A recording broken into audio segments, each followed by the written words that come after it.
The Christian Muslim Forum are involved with St. George's College in Jerusalem,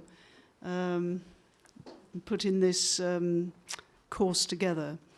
The college, St. George's College in Jerusalem, is an Anglican college, and the Dean, Gregory Jenks, is currently in the UK, and I believe he's having dinner next Wednesday with Jamil and Anila, and David and Diane Tuck are going as well. He was amazing. We had amazing staff there, very knowledgeable. The Dean himself is a historian, an archaeologist, as well as a Christian theologian. And he was really quite inspiring. So we learnt a huge amount through him and the other lecturers on that course, including Muslims and a Jewish rabbi.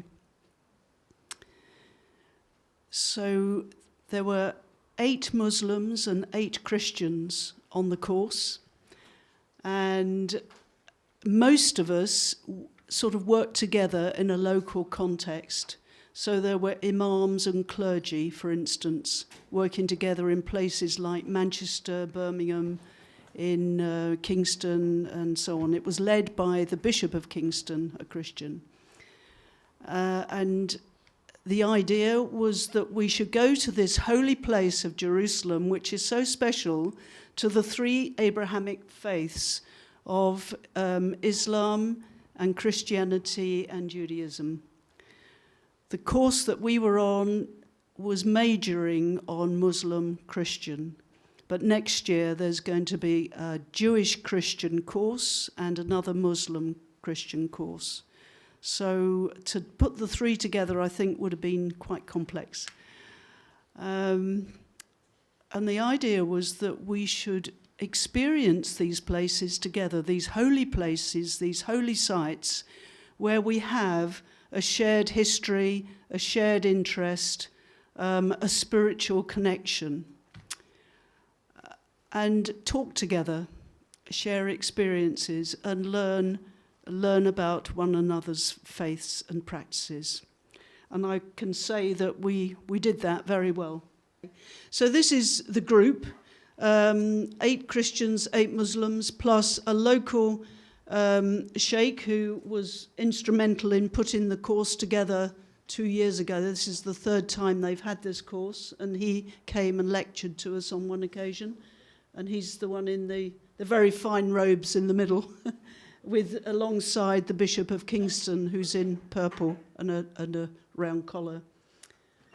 So this was our group with some of the local staff.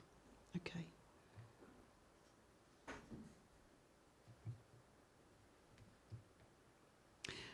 We were outside the old city of Jerusalem. How many people here, by the way, have been to Jerusalem? So a sprinkling of people, and I think this will mean perhaps a lot more to you, those who have been. But the old city of Jerusalem is surrounded by a wall to this day, and there are various gates into the old city. This is the Alathur Mosque. We were here, so we had to walk down to the mosque and whatever. But most of this is actually the old city in any case. So if I go to the next, yeah. you can talk about it. And that's I took that picture of a poster on the wall, but it's really quite small in there. Apparently, the old city in King David's day, and King David is a prophet in Islam, I understand, and it was actually to the left, to the west of the old city of Jerusalem. So the actual old city has moved over the centuries, but it's been like that for some time. There are, I think, 7 or 8 gates to enter the, to enter the Alathur. I know there were quite a few gates. There were Damascus Gate, which is here, and Herod's Gate here. So we were entering from the Herod's Gate in any case. All the roads inside the old city are very cobbled and very old types anyway. We will see some pictures of them later on. They're very narrow and cobbled and all tend to go downwards all the time. So when I was going to the Al-Aqsa Mosque, all the roads tend to go down, or even when we went to the church and whatever, they're all up or down. That's how they tend to be. Mm. I think that's the first day, isn't it? Yeah? Yes, Jamil has put this together and he's put the whole programme on, but we won't talk about all the details. What do you want to say about that? So this is the, so we had the dates, obviously, we had a programme for our days beforehand, and so this is exactly as the programme was. So this is the Thursday, March the 10th, and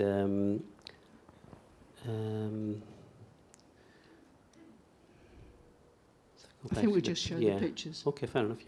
We can't. This is the Church of Ascension, where Jesus is ascended from, and believed to have ascended from. You know, we're not saying this.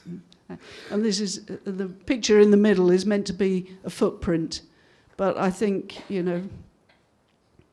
it's just tradition.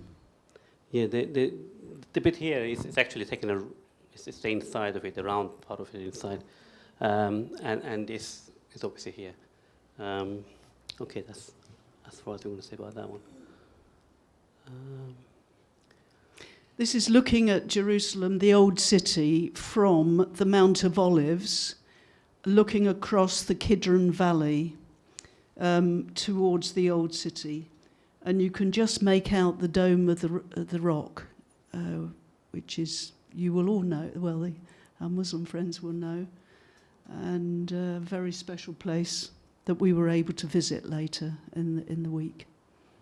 Yeah, the Dome of Rock, in the Quran we have that the Prophet went from Mecca to Jerusalem, and from there he ascended to the heaven, and came back, and this all happened in like a split of a second or whatever, and that he explained that to the people around him, and some people obviously questioned. They said that how can he have done such a thing, but he explained which caravans were coming back on the way, and when after a few days these caravans did arrive from Jerusalem, they realized he may have said the truth or whatever.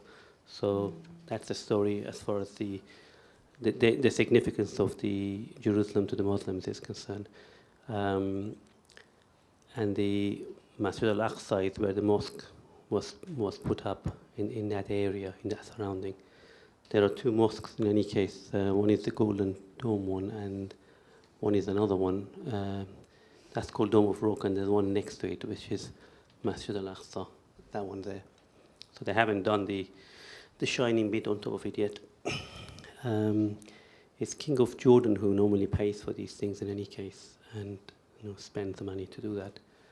I believe to do that, I think he did that in 92 or something like that, or 2000 or something like that, and he sold one of his houses here in London, so I hear, to spend the money to do that. This is the church at the garden at the bottom, the Garden of Gethsemane, which is of particular significance to Christians. I don't think there's a Muslim significance there, but it's a rather beautiful church. Okay, let's go. And this is the Wailing Wall, or the Western Wall, which I'm sure most of you will have heard of, where this is the nearest that the Jews can get to the place which is under the Dome of the Rock, which is also a holy place to them, where they believe that Abraham sacrificed Isaac, whereas Muslims say that Abraham, not sacrificed, offered Isaac for sacrifice, whereas the Muslims say Abraham offered his son Ishmael for sacrifice. But that's a very holy place, and because the Jews do not have that site, it's a totally Muslim site, this is the nearest they can get to it. And they pray there, there's people there daily praying, and they put their little written prayers sometimes in the cracks in the wall. There's now a place for women. There wasn't at one time, but there's a separate area for women. That's the same thing as well, just 3 different pictures. And it shows on the right-hand side, of the middle one, that women are praying on the right-hand side. And it's got small areas there, but when they go under the... because they've actually excavated as well, so along this wall. And there's more spaces for the ladies there as well. Yeah, this is a view down. You can see the Dome of the Rock in the background. It's sort of ever present, really. It's iconic in Jerusalem, the old city, and you can see the big square there. And I think the next one too is you can see the square with the Wailing Wall where the Jews pray. But to make this area, we learnt later that many homes had to be, Palestinian homes had to be demolished in order to make this area for the Jews to come and pray. So it's a bit of an issue. And just pictures of Orthodox, there were a number of Orthodox Jews walking around in their distinctive headgear and so on. I thought this was lovely. I took this one with, it had been raining earlier, and he had his rain hat on. That was quite sweet. Again, that explains our program on Friday, what we were supposed to be doing. This shows the inside of the Masjid al-Aqsa as you enter. And that's just another one of those photos. Okay, then we went to Bethlehem on Saturday, and Church of Nativity, and obviously we got some pictures there as well. Yes, I didn't take many pictures, but I couldn't resist this one of Starbucks in Bethlehem. And yeah, it was quite startling, really. Just across the road from Manger Square, where the Church of the Nativity was. And the Church of the Nativity is, I don't think I've got a picture in here, but I mean, it's just an entrance from a car park.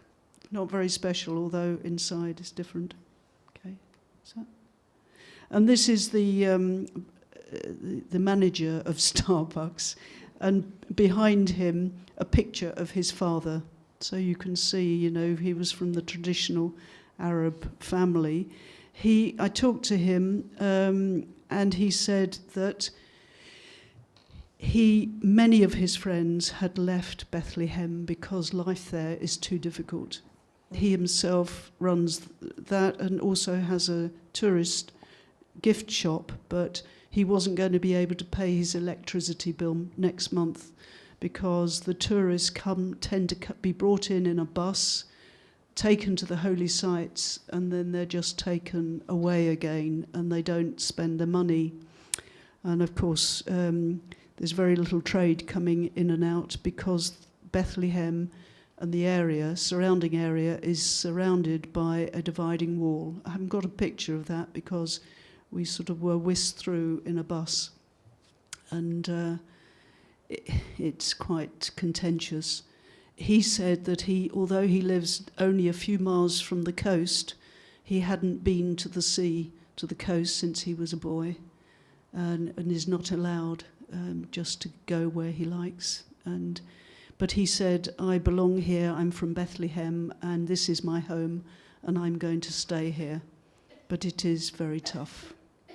He is actually a Christian. There are a number of more Christians in Bethlehem than many other places. In the whole of Israel and the occupied territories in the West Bank, I understand there are only about 1% of Christians now, whereas in 1948 there were 24%. But they're just leaving in droves because life is so difficult.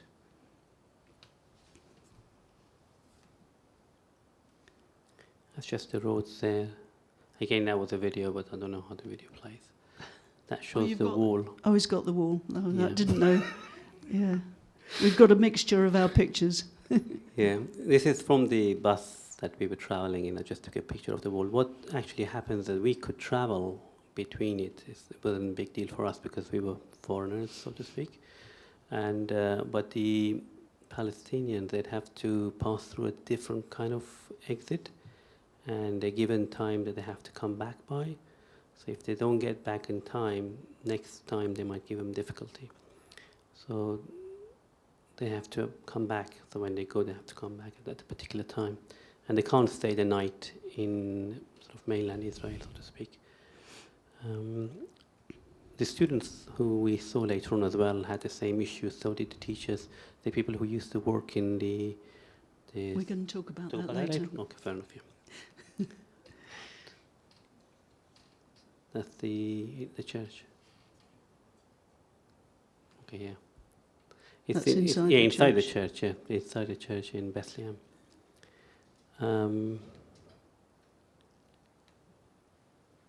That's all inside the church. This is going to... where's the other place? You know where... Bethany. Bethany, yeah. That's Bethany, yeah. yes.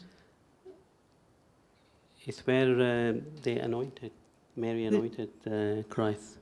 Yes. I think you can say Yes, more the story, one of the stories from our Gospels is that Mary, the sister of Martha, friends of Jesus, anointed Jesus' feet and washed them and wiped them with her hair, which of course, was quite shocking, but it was a very special story.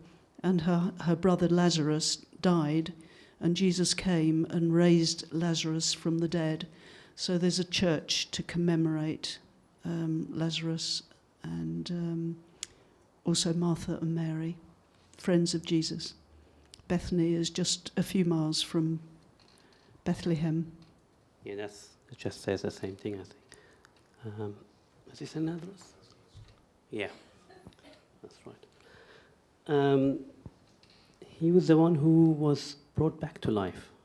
Yeah? Yes. Yeah, Jesus, he had passed away and was Mary's brother? And, Mary and Martha's. Mary and Martha's brother. And he was brought back to life after a few days. And in fact, it was him who stood up and, vouched for Christ quite a lot. So there was a tomb there where he stayed. The tombs were different. They used to be in stone, and he used to sort of put them in between there. So there was a place that they said he was buried first. This is the Sunday program. Yeah. We went to this talks about the Church of the Holy Sepulchre. This is where Jesus was buried, and then he rose from there. It's actually controlled by, I think, 6 different Christians there. So it's quite a large church. And this one was interesting for me because there are like 14 stages where Jesus was first condemned to death and then carries the cross and the first time, whatever, first time. So all those steps, we actually followed those route that Jesus went, and then the places are numbered like ABC, 1, 2, 3, 4, and then there are pictures as well on the wall, or each one referring to a particular part of it. So that was quite interesting for me. I didn't know about that myself. This is like one of the stages there. As we were going around there, we also noticed, because the area that we were predominantly Muslim, Muslim areas, and sometimes you get some of the Jews who are, what do you call them? Who come and take the place. Settlers, yeah. The settlers. The settlers come and take up an area, and then they put their their flags there and whatever, and because some of them believe that it's their part, and they should be able to, they should be allowed to stay there and take the whole place. So then they need to be protected. So the Israel actually put soldiers there to help to protect them.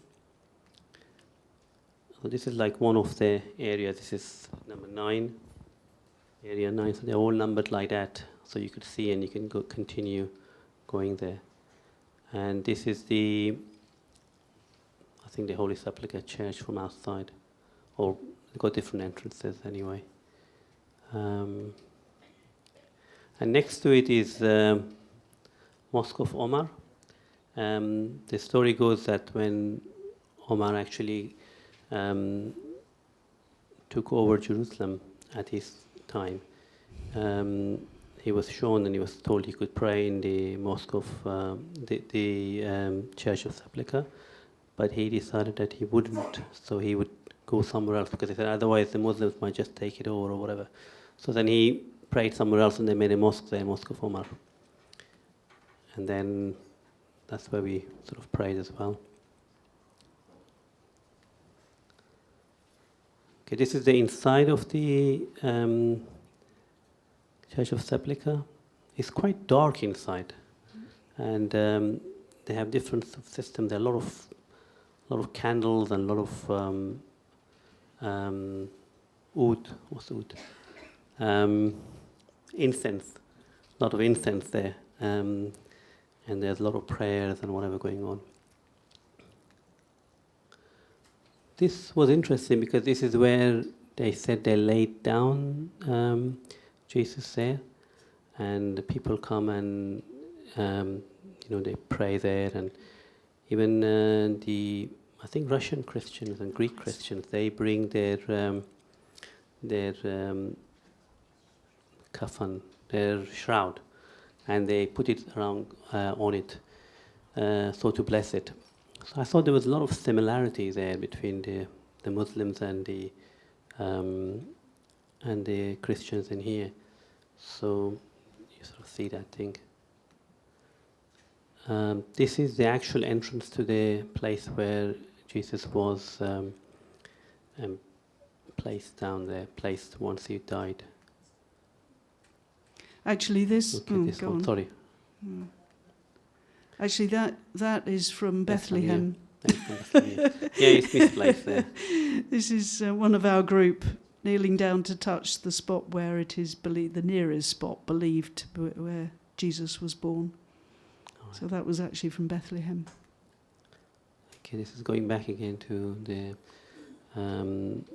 Sepulchre. And this was interesting because in this photo there are a lot of notes. Remember Eileen talked about the Jews putting notes amongst the wall, between the wall, the Wailing Wall, and there were notes placed in here as well. And I know one of our group, one of the Christian ministers in our group had brought a few notes to put in there, and I think presumably they think that Jesus would read it, or that sort of prayer. I'd imagine that would be it, yeah. Well, I mean, that's another similarity which I see between ours, and because we also do the same thing at a particular day where we put some notes and we believe that it will be read and whatever. And so we can see the similarities here in Christianity, Judaism, and Islam.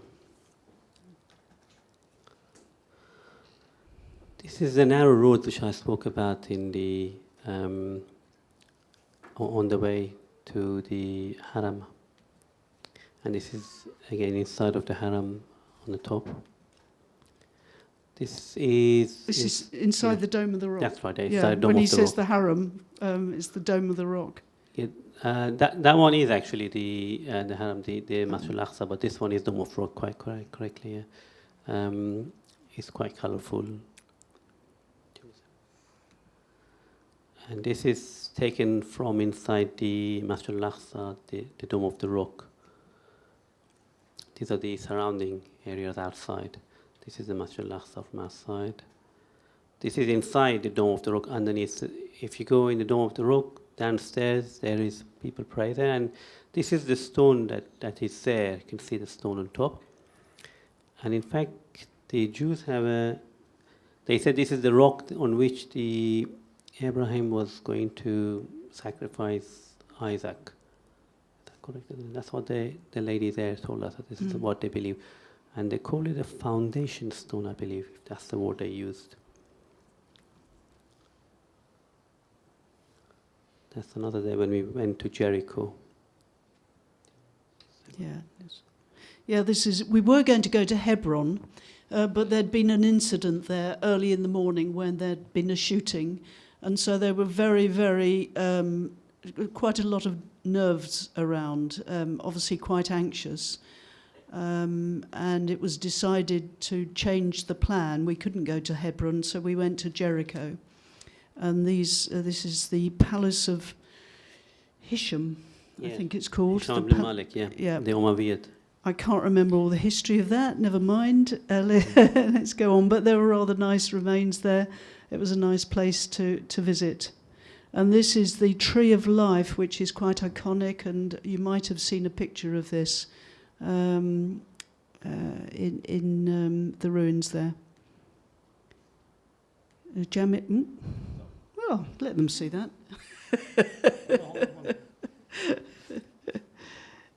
Jamil and I, just to prove we were there. This was interesting because where we were in Jericho, we were told about sycamore tree. Did you know the the story of the sycamore tree? Well, there's a story in the Gospels about a tax collector called Zacchaeus, who was a very little man. In fact, we have a little song, Sunday school song about it, but he was a very short man, and he was a tax collector. Tax collectors were hated by the Jews, and because he was a Jew, but he was working for the Romans, so not popular, and he probably fiddled a lot of money as well.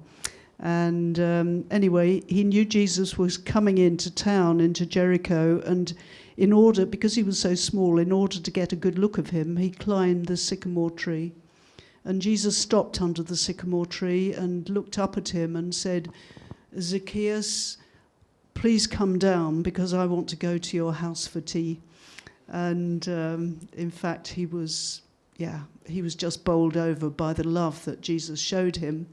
And he said he wanted to follow Jesus, and that whatever he had swindled anybody, he would repay four times. So it's a little gospel story. And this was an example of a sycamore tree. Now these young boys, there's the two guys, the men, they were two members of our course, Muslim participants in our course. But the young lads behind were 5 teenagers, aged 16, 17, from St. George's Secondary School, which is just over the road from the college where we were and from the cathedral. It's a private school, but 60%, I think it is, are Muslims in the school, and the headmistress is a Christian. So the headmistress was there, and these 4 lads. And we asked them questions about what life was like for them as young Muslim Palestinians living, or at least at school in Jerusalem. Most of them came from places like Bethlehem and outside in the occupied territories, and had to run the gauntlet of getting to school every day and back through dividing walls. And they spoke really quite poignantly about how tough life is for them, that they have no hope, not much hope. There's a curfew every day at 5 p.m, so they don't have any normal life as a teenager here would have. But nevertheless, they're very intelligent, articulate, and quite honestly, I left in tears. I was reduced to tears. I don't know if Jamil was, but several were greatly moved by their testimonies, what they said.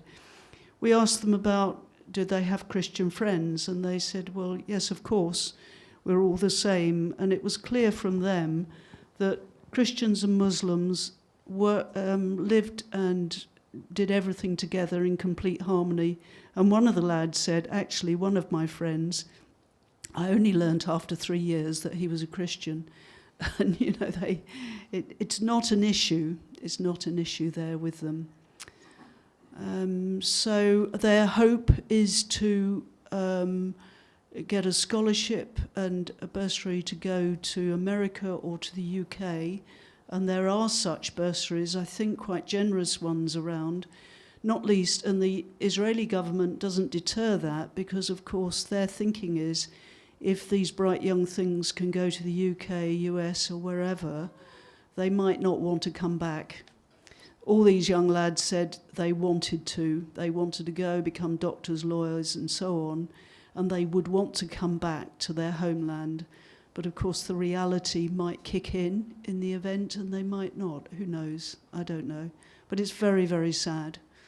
There's quite aggressive policies with the Israeli government to try to get rid of the land, get rid of Palestinians from the land. Anyway, that was good It was experience. quite interesting. We realized also that the education system in Israel is slightly different. They have 4 different sets of curriculum. So they have the ultra-Orthodox Jews have got a different curriculum, and it's mainly about Torah and things that sort. And then they have the Orthodox ones who do science and studies as well. Then they have the liberal ones, which are again different. And then we have the Muslims and Palestinians who've got different sort of things. As Eileen said, that the Palestinians, they all speak Arabic anyway, so they don't actually, they have the same culture. So whether they're Christian or Muslim, it really didn't matter to them, and it didn't matter to either of Israelis either, because they all thought they were Arabs in any case, as far as they were concerned. They did say that, look, when we go out and on the streets, we shouldn't put our hands in our pocket while we're walking, because we may be shot or something like that, because they might think that we have guns or whatever, or some forms of weapon. And we shouldn't look in the eyes of the Israeli soldiers either, because that might encourage them to actually stop us and search us. And so they felt quite that they couldn't go out late night or whatever, and so they didn't really enjoy life. But we were amazing, because they were really quite intelligent young lads. So that was really touching. That means that they're obviously being educated pretty well. Oh, this is the Archbishop. The guy on the left, your left, is the Bishop of Kingston, Richard Cheetham, who was the leader of our group. And the one in the middle is the Archbishop of Jerusalem. I can't remember the exact. Anyway, he's the Archbishop, and he is a Palestinian. And the other one is Sheikh Ibrahim, who was the Muslim leader of our group. And so the Archbishop, we had a session with him when he told us about his total commitment to Muslim-Christian relations and all the work that he'd done in that respect, including setting up, when he was a parish priest some years ago, Kids for... What's it called? Kids for... Yeah, it was... Kids for Peace. Kids for Peace. And his wife is also involved in that. And that involves Christians, Muslims, and Jews. Yeah, what he did was to encourage four Muslims, 4 Christians, 4 Jews to come in and sort of stay together for a week or 10 days. And then he had to persuade the Jews to actually allow the kids out. The first time around when he was done, it was quite horrifying, because he said the Jews and the Arabs, they don't mix much at all, so they don't actually see them, they don't know them. That's one of the irony of it, because here we all mix together in any case, but there they just don't, and they see them as outsiders. So by doing that, it actually creates some sort of a harmony, so could understand that they're actually human beings and whatever. So that's continuing once a year, and it is quite a good way of people knowing each other and understanding each other. And here is Jamil making a presentation to the Archbishop, which was very nice. He said it's on behalf of us both, but the truth is he took that lovely gift from, it's Iranian, isn't it? Yes, it is. Is it from Iran? I thought it would be a good thing to offer from the church and the Muslim side that we're going, because we were together in any case. So we presented the Archbishop a gift. Mm. I thought you could talk about this. What's that? This is where they believe that Jesus may have been buried somewhere differently. Oh, this is the garden tomb. Now this is there's the big church over the official site where people believe that historically that Jesus was buried, and in nearby where he was crucified. But this has become a site where I think it's more accessible. If you show the next, have you got another picture? Haven't you got another picture? Oh, sorry. Yeah. Yeah, it Well, I have doesn't really so show many it there. pictures. That's the problem. It's actually the entrance is closed because you went there after closing time. But it's cut out of a rock. It's a tomb cut out of a rock in a garden, in a very attractive garden, and so a number of Christians like to go there and actually worship and have worship services and pray and so on. So Jamil was too late. I actually went inside, and it's a cut-out rock, and it's very near, and it was very near the college where we were. This is again saying we went to Nazareth and Sea of Galilee and other places on the Tuesday. Actually, this was the road from Jerusalem to Jericho. Mm-hmm. No, it's not. It is that it's the area where they said that Jesus has, in the historic Bible says that he had done or he'd met few people there. I don't know what the area is, but that's where we took a few photos there as well. This one is which church is this? I've forgotten there. Hang on. This is by the Sea of Galilee, I think. Yeah, it is. Yes. Yeah. This one is interesting because in this church it's very modern type, and you can see. Well, I don't know if you can see. It shows the wind and earth and water. Oh, this is Nazareth. Yeah, This it is shows Nazareth. those things, and what they've done is that when they built it, they asked all the churches to send in pictures or things to put up on walls, and each country had sent something. So there were There's a lots picture of Mary. It's about the Virgin Mary, and you Muslims also venerate Mary, the Virgin Mary. So this was a place of shared interest in Nazareth, where Jesus grew up.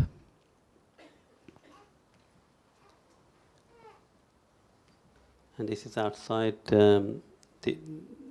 The holy men would dress like this. I'm not quite sure why. These are like monks, and Yeah. yeah. And next to it was a mosque. The White Mosque, The wasn't White it? Mosque, yeah. So wherever there was a church, there was to be a mosque nearby as well. This is the White Mosque. In fact, when we went there, the imam of it came and gave us a talk and spoke about Islam and the fact that it's a peaceful religion and things that sort. He was also very ecumenical, wasn't he? Mm. And welcoming of Christians. And so Yeah. on. This is on the road. I've just sort of added the picture here. You can see that they grow bananas. I mean, there was such a lot of agriculture there, that a lot of trees of different types, and they are really growing. Agriculture is doing very well in that country. This one is Copernum. Copernum, yeah. Yeah. Maybe you could talk about Copernum. Yeah. Do you know which one? Copernum is a town by the Sea of Galilee where Jesus carried out part of his ministry and healing ministry and teaching ministry, And I think that last picture was the remains of a synagogue where he might well have taught from. And this is the Church of the Beatitudes. Beatitudes are like the blessings, and in the Gospels it talks about Jesus in his preaching saying, "Blessed are the poor in spirit, and blessed are they that are persecuted," and so on, and blessed are the peacemakers. And so there are several blessings. It's called the Beatitudes. And this is the Church of the Beatitudes, which overlooks, it's high up, and it overlooks the Sea of Galilee. And there is Sea of Galilee, and our Muslim friends prayed. You prayed there, didn't you? Yes, that's right, yeah. Well, we had a communion service in a little chapel area nearby.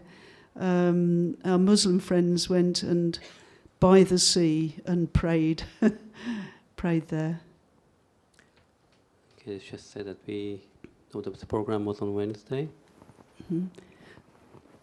Yeah, this was an interesting young man. This is a Jewish young man in his late 20s who we spent a morning with, and he actually works against demolition of houses. So he demonstrates and works towards preventing the demolition of Palestinian homes by the Israeli authorities.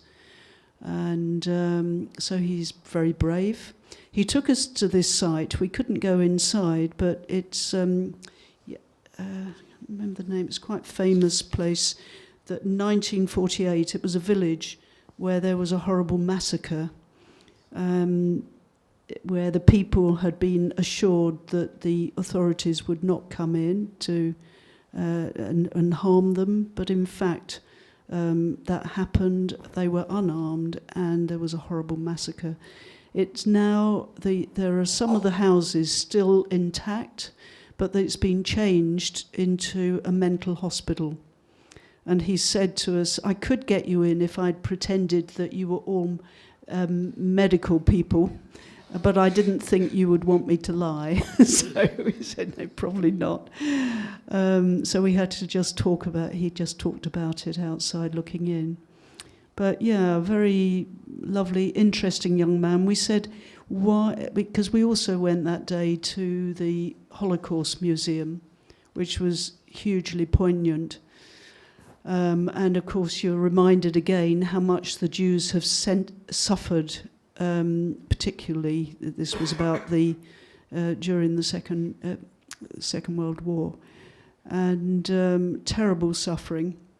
And we said to him, why, since the Jews suffered so much persecution, now that they've got their own land and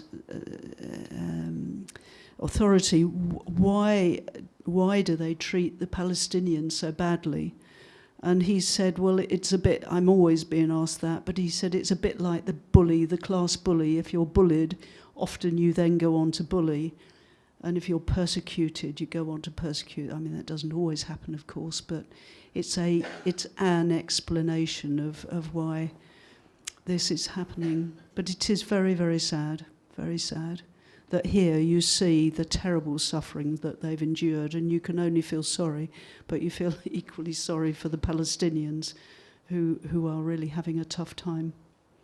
Yeah, it's a very, very huge museum. We weren't allowed to take any photos inside, but yeah, it showed the suffering quite, and had a lot of videos and pictures and diagrams and whatever. And as soon as you come out of it, you could see a lot of greenery and whatever from the museum. This is also the outside of the museum. In the evening, we had a meeting with the Archbishop's wife. This is the one on the left. And she spoke about the program that she's running with the ladies program. And I think she's continuing with the program of the Archbishop about the kids thing, but also in touch with the other, helping the other Palestinians to deal with any issues Do you have any more details about what she said? Yeah, I mean, basically, they work. She with the woman in the middle, who is a Palestinian. In fact, the Archbishop's wife is also Palestinian, but the one in the middle lives in Bethlehem. So she has to, and she works at the college, at the cathedral, and she has to come every day. This very lengthy journey of an hour and a half getting through the separation wall. And she had to leave by a certain time because she needed to get back before sunset, back to Bethlehem. But the two of them work together and with other women, among women, helping to empower women and give them skills. It's all fairly unofficial, but they clearly are very dedicated and work very hard. It's empowering women. One of the things that she mentioned, I actually asked her, was that she felt that, you see, the way that they're all Arabs and Palestinians, so the way they do the inheritance is also the same as what Muslims have, that the female gets half of what her brother takes.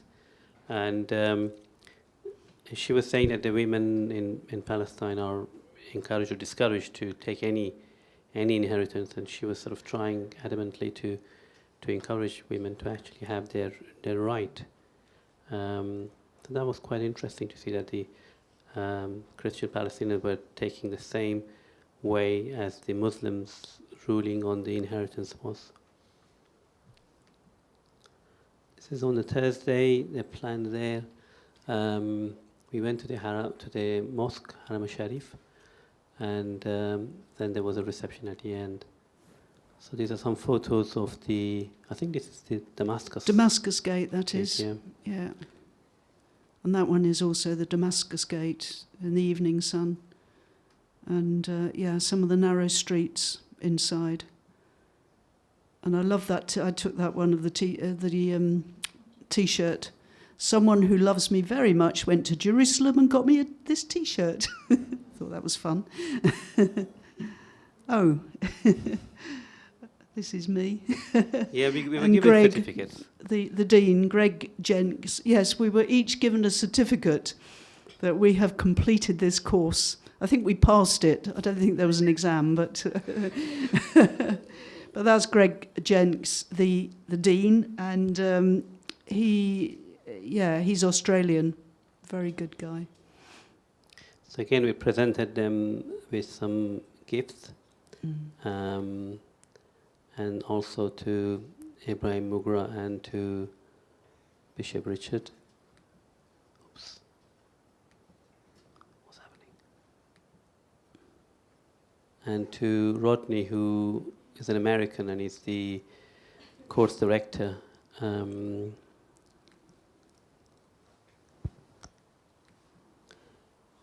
Friday. Oh yeah, that's the program finished on Friday, and most of the people went back. However, Eileen and I, we stayed back to have a look together to actually see the place without the to actually see it for ourselves to see how it goes, and we went to a few other places. Oh, sorry. Can I go back to that one? There were only 4 women on the course, which I don't think I think they normally like to do half and half, but we were underrepresented. But I want to tell you about Sugra, who is the Muslim woman there, Sugra Ahmed, I think her name is, and she's been on at least twice spoken on Thought for the Day since I've been back, and she works for the Wolf Institute in Cambridge, and she's a very bright, articulate young Muslim woman, aged about 30. She's going places, I can tell you, and she was lovely, wasn't she? Yeah. This is this is me being led astray by Jamil, in the last 2 days. He said, let's hire a car. I thought, what? Hire a car? Who's going to drive? I'll drive. Okay. Anyway, he took us under the tunnels of Jerusalem. Yeah, I booked this thing online, so we could just go and have a look. I asked the other Palestinians, they said they were not allowed to go underneath there. They're not even allowed to go near the Wailing Wall. I was really surprised. But they're not allowed. So we were allowed. So we thought, let's have a look to see what they've done underneath the wall. So they had a tour guide who spoke in English and told us all about the original temple which was built, and then it got burned down, and a second temple which was built and was destroyed as well. And now they're waiting for the third temple to be built. And they wanted to excavate the wall to see how far it goes. And this is the western wall. So it's actually supposed to be the nearest place to that foundation stone, which is obviously where Abraham is supposed to have sacrificed Isaac according to them. And they're not supposed to, the Orthodox Jews not supposed to go near the actual foundation stone. However, because it's too holy. That's right, because it's too holy, they're not supposed to go there. But the other people can sort of do that or whatever. So the settlers or whatever, they like to go in, whatever. So it's a really huge digging they've done, and it's really beautiful, but I'm not quite sure what it is that they've done there, because it's not even changing now. Oh no, it's too dark. Okay, yeah, so it's a really huge tunnels they've dug. But it was very interesting. Anyway. It was a very Jewish narrative, I have to say. Zionist Jewish narrative. All the guides are Orthodox Jews. That's the only way they'd be allowed, supposed to talk. This is the outside, and this is again another video which I don't know how to play it, but it's 9:45. Yeah, it's late. It shows it shows that there were sort of the men here were praying or whatever, and it will show. Well, the video shows that there's some women at the top throwing some sweets and whatever for them. I saw some similarities. I don't know. We don't have it in Indian subcontinent, but in Iran we do. So people do throw sweets and whatever. So I see again similarities there. Again here we see kids, youngsters carrying the scrolls, Jewish scrolls, and they feel quite proud carrying it. I can see similarities here with the Alam that the youngsters carry, and they feel quite proud. This is the wall which the notes are placed inside. You can see the notes have been placed inside. Okay. This is the Dead Sea. We sped down to the Dead Sea with Jamil at the wheel. And we went to a place called Masada, which is where Herod had his summer temple, King Herod. And it's too long a story to tell you, but again, there was the Romans. I don't know how to say it quickly. The Jews actually went to the top of Masada, to the top of this mountain, and stayed in the area of Herod's summer palace, and lived there for some months, even into years. And the Romans were not able to get them, and they had water courses, they had food, they had everything there really. And this ramp, back there. This ramp there, you saw that the Romans in the end, because they couldn't get up there to assault them, they'd started building ramps. But by the time they got up there, the Jews, when they realised that the end had come and that they'd probably be slaughtered or captured, they committed suicide, and 10 men were chosen to go and slit the throats of men, women and children. And I think there were just 2 or 3 who lived. Somebody said to me, I think Greg Jenks, the dean, said, yeah, that might not be quite true, but he questioned most things, I have to say. There might be another narrative there, but it's quite a famous place overlooking the Dead Sea. This one shows how they built something to attack that place they managed to get in. Actually, that was the palace of Herod, and so the Jews went and stayed there and said, we do not accept you, and we're not going to pay you taxes. So, this is what Greg Jenks said. And so the Romans obviously didn't like that, and went to sort them out. This is the Dead Sea, and Jamil didn't want me to produce pictures of him floating on the Dead Sea. He was very modest. I didn't go into the Dead Sea because I did that years ago, my first trip there many years ago, and it's a sort of thing I think you only want to do once because it's not all that clean, really. Yeah, it is very salty. It's very salty. And you float on. So you don't really want to actually put your eyes in, because when you do, well, I did once, and it's so salty and burns your eyes. And you can't even wipe it with your hand, because if you do, your hand's already wet. So it's just the one experience. Once experience is enough, I think, yeah. But then the mud, you can use the mud, and people put the mud on your body. It's supposed to be good for you. I don't know if it really is. Okay, quick. The next day we went to Tel Aviv. And this is the secular Jews. This was on the Sabbath day, on the Saturday, and the beach, which is 10 miles long, apparently, at Tel Aviv. Beautiful beach, and it was, full of people right the way along. We walked along a little bit, and just to experience it. I didn't have my bikini with me. This is interesting, because it's actually on Saturday, and that's a Sabbath, and still people are there playing and, doing whatever, so... Yeah. What's that? That's the Caesarea? Oh, Caesarea. This is Caesarea on the coast, further north towards Haifa. And, This reminds me of the Roman remains. Roman baths and whatever? Yeah. Which they used to have there. An extensive site. And this is where they used to have their horse racing. When they go around? Like chariot racing. Chariot racing, that's it, yeah. Yeah. Yeah. It was amazing. And then we're coming to a close, final night at Haifa. And this is a pilgrimage church. But then we had dinner overlooking the port of Haifa, which was rather lovely. And it was light when we went and got darker. Later on. Yeah. I think we'd better... The last day is the Palm Sunday. Let me just quickly... go through. We went to St George's Cathedral. It was Palm Sunday, so the special service and processions into the cathedral.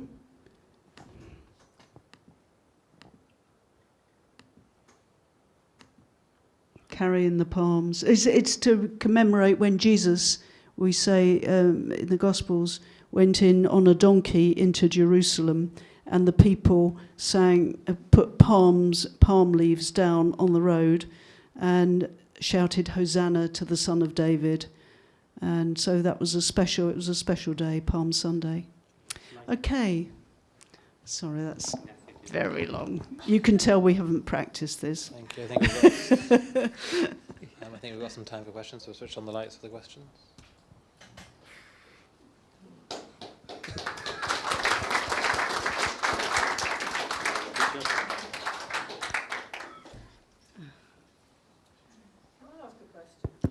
Jamil, did you have any trouble getting in or out of Israel? Because I know the first time there was a lot of trouble. Yeah, it's very interesting, because one of the reasons why I never went there was because we always worried that what's going to happen to us or whatever.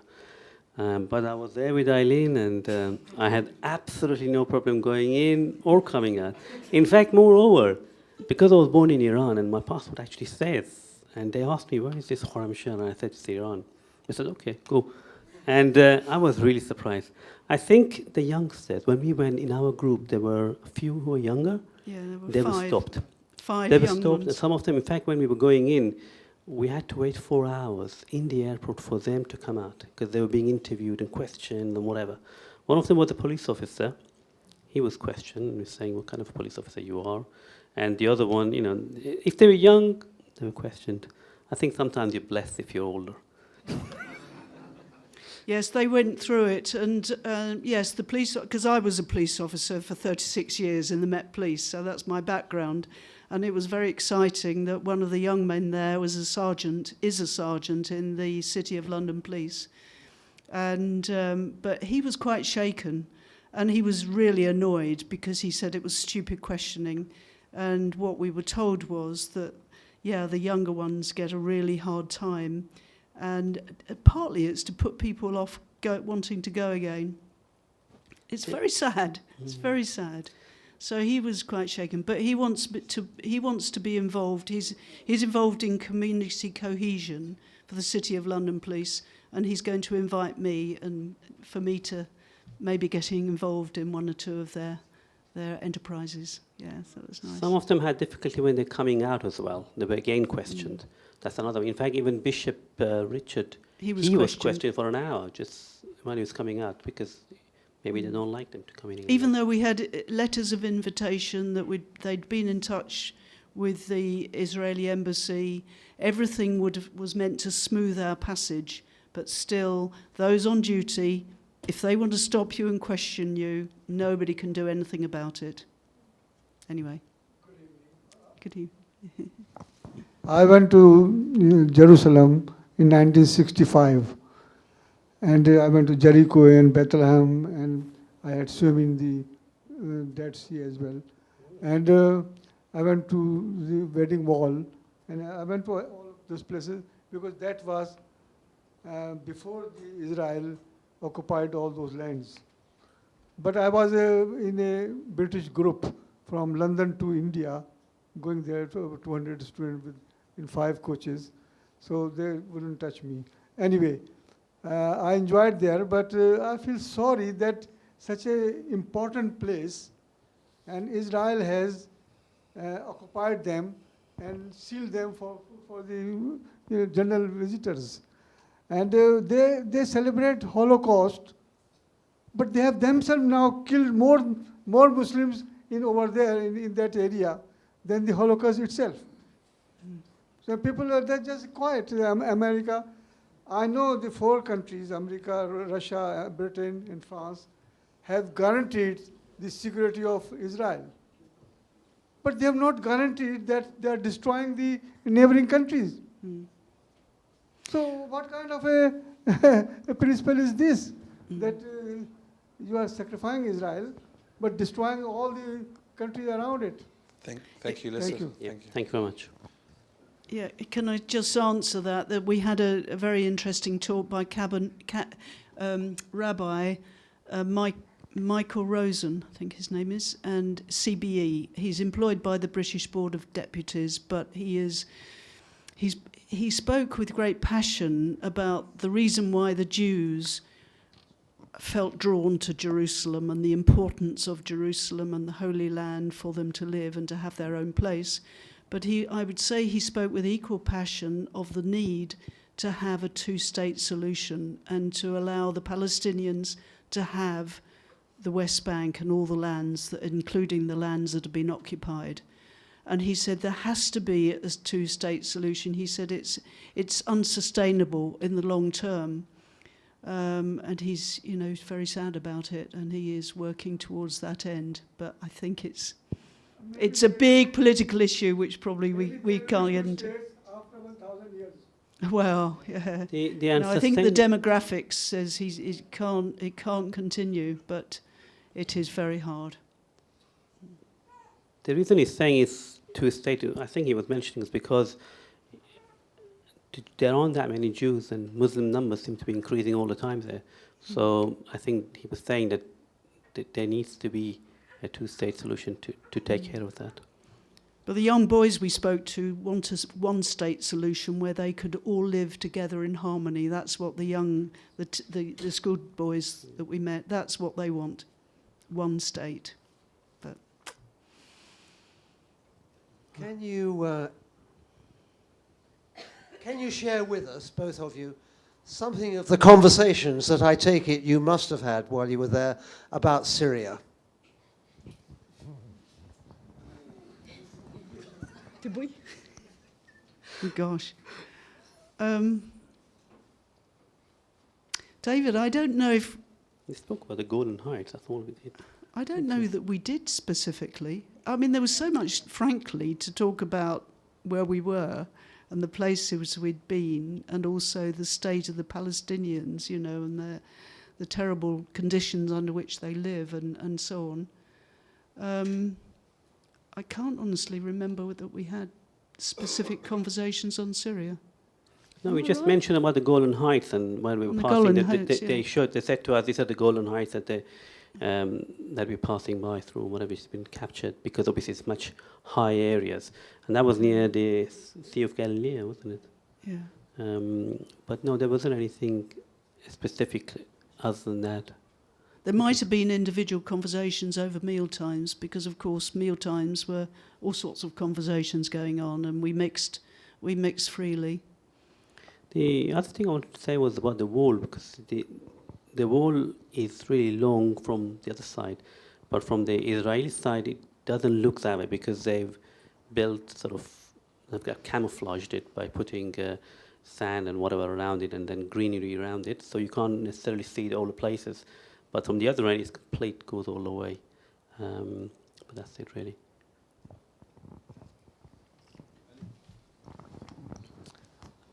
Thanks for your talk. I just had I'm just interested to find out if, obviously you were there Friday, Saturday, Sundays. Were the mosques, the churches, the temples, were they busy? Were they empty? Were they old people, young people, a mixture? What was it like? I mean, is there a feeling of religiosity there? How is it? The mosque I can talk about, yes. The Masjid al-Aqsa was busy completely during Jummah, Friday prayers, but people can't come into that area that much. Only the people in that area, they can come in. For Fridays, they do allow the older people to come in through the gates, so they come, and the whole mosque gets filled up. During normal prayers, they pray Maghrib and Isha together, because people pray Maghrib and they want to go and Dhuhr Asr as well, because they only allowed it was Dhuhr Asr which we prayed together, because they were kind of travelers. They go and they use a bigger part of the area. But during Maghrib, they actually come back quite a lot, because not many people are allowed to come there. But we had mosques even when we went to Tel Aviv. There was there a mosque as well. And I was surprised. Driving, we saw a number of them. I actually went in, had Dhuhr Asr, and came out. Took some photos there as well. Again, that's another one. As far as the church is concerned, Eileen, obviously. Yes, I mean, on the 2 Sundays I was there, and also Jamil came to St George's Cathedral, where we worshipped. I worshipped, and they were there, and it was full. And interestingly, the 2 services I went to were a mixture of in Arabic and English. It was a little bit difficult, I have to say, to really get into it, because of the different languages and the hymns we sang. And I was singing in English, and there was somebody behind me singing in Arabic, but the same tune. It was quite an experience. The other churches, we went into, but it was visiting rather than worshipping. Some of the sites around Galilee, there were groups that had come on pilgrimage, and they were having their own little services, and that was quite nice. So there'd be singing and praying going on. I have to say I was really impressed with my Muslim friends, because they were getting up at 4:30 in the morning and often going to Alaska Mosque and to pray. Well, I didn't, I didn't join them. And 5 times we tried within the programme to accommodate the 5 times a day praying. But sometimes you have a way that you can do 2 in 1. Is that right? and so sometimes that happened. Or like when we were by the Sea of Galilee, they prayed. There was no mosque there, and prayed by the seashore, which was rather nice. So no, I was impressed. But we also we had our little services in in the college. They have a chapel, and so we had daily prayers and night prayers in the morning and at night, and sometimes Jamil and others joined us. Yeah, as Eileen mentioned, the program were in Arabic in church, and so I found it interesting that I went to the church and I didn't understand that. I went to the mosque for Friday prayers, and didn't stand you there either, so it's kind of all the same. Sorry, just one final question, and then we'll have to end. But Can you just explain if there's any diplomatic arrangements in place locally to try and guarantee religious freedom of the three main religions so that everybody can feel as though they can actually have their own faiths within that very holy place for the three Abrahamic religions?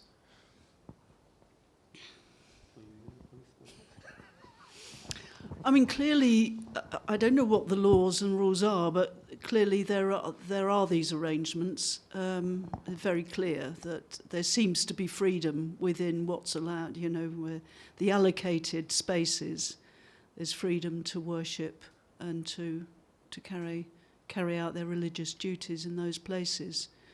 I mean, there were settlers who came on the day we went to visited, we were allowed, which was quite a privilege, to go into the Dome of the Rock, because visitors you can't easily get in there. So that was a privilege. But we couldn't then go to Alaska Mosque, which is on the same site, a very large site, because there were women settlers who'd come, Jewish settlers who'd come to demonstrate, just silently demonstrate, just to be there, and so we were just kept away because that was potential conflict. But generally speaking, it's policed to enable everybody to practice their own religion. But Yeah, the point of this whole thing was, you know, it's just wonderful. I've been to Jerusalem, it's my 4th time.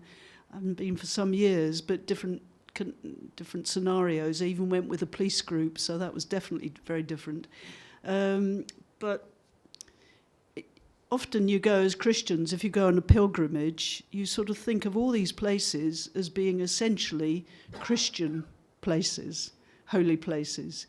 But what brought it home to me very clearly was that, no, they are joint.